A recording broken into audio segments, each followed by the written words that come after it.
चाबी लगाने को थी वो एडिट की होती है। की का मतलब जब हम प्रोग्राम बना रहे हैं कुछ भी रिपीट करते हैं, जब तक हम उस की को नहीं लगाएंगे उसमें तब तक प्रोग्राम एडिट नहीं होगा।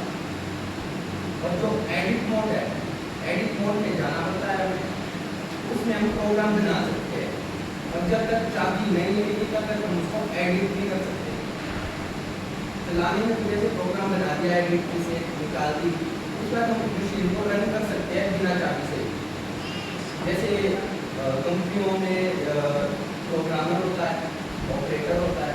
प्रोग्रामर का काम होता है मशीन में आके अपना प्रोग्राम फीड करेगा, चाबी उसके पास रहेगी एडिट की लगाएगा, वो प्रोग्राम बनाएगा, उसका एडिट की ले जाएगा। जो ऑपरेटर होगा वो उसके बाद उस प्रोग्राम में कुछ नहीं कर सकता। मान लो उसे एडिट भी करना है, वो प्रोग्राम एक एमएम बढ़ाना भी है, वो नहीं बढ़ा सकता जब तक एडिट की हो। उसी तरह रिफ्रेश मोड का जो बताया हमने टूल, जब होम पोजीशन से जब के बाद जॉब को टच करता है उसके बाद घर कैसे जाएगा, वापस होम पोजीशन में कैसे पहुंचेगा, वो होता है रिफ्रेश मोड। जॉब मोड का, जॉब मोड में जो हैंडल था घुमाने वाला, अब उसने मशीन में हैंडल, जब जॉब मोड करके एक्स वाई जेड भी था, एक्स जेड भी था माइनस और प्लस में यहाँ पर, उसमें जब हम प्लस करेंगे जो हमारा हैंडल होता है इस तरह होता है, रीडिंग होती है उसमें। तो यहाँ पर था x plus x minus Z plus, इस तरह का एक दो बटन है उसमें।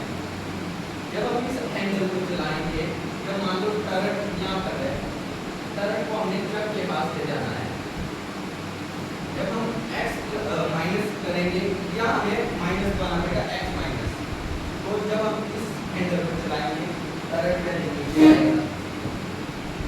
आएगा, उसके बाद हमने आगे ले जाना है। जब ट्रक की तरफ चलेगा z हमेशा माइनस में चलेगा उस टाइम, फिर हम z माइनस वाला बटन दबाएंगे, फिर इस हैंडल को घुमाएंगे, फिर टर्रेट इधर को चलेगा।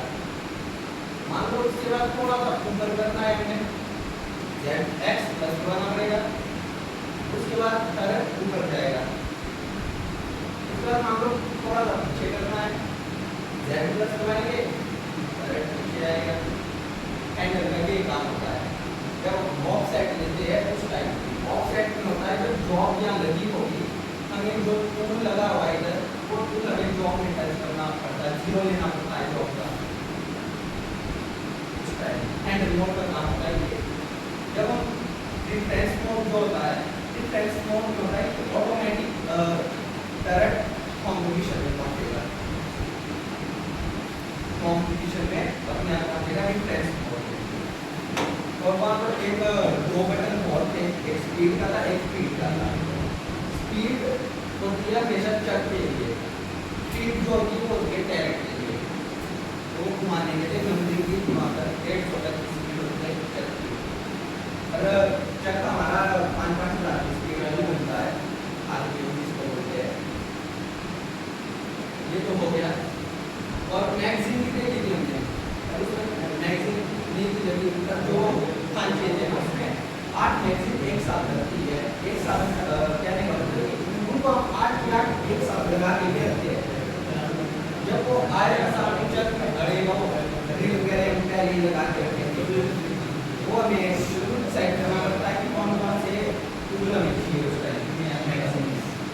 मान लो एक जॉब बना रहे हो, स्टेप करने के साथ ड्रिल भी करनी है उसमें, तो हम स्टेप एक सिंगल पॉइंट कटिंग टूल लगाएंगे, एक लगाएंगे, बाकी टूल का काम नहीं है तो उनको लगाएंगे नहीं, क्योंकि वो टूल आगे चक से बजेंगे सारे, इसलिए उनको जो स्टूडेंट है वो एक टूल लगाते हैं।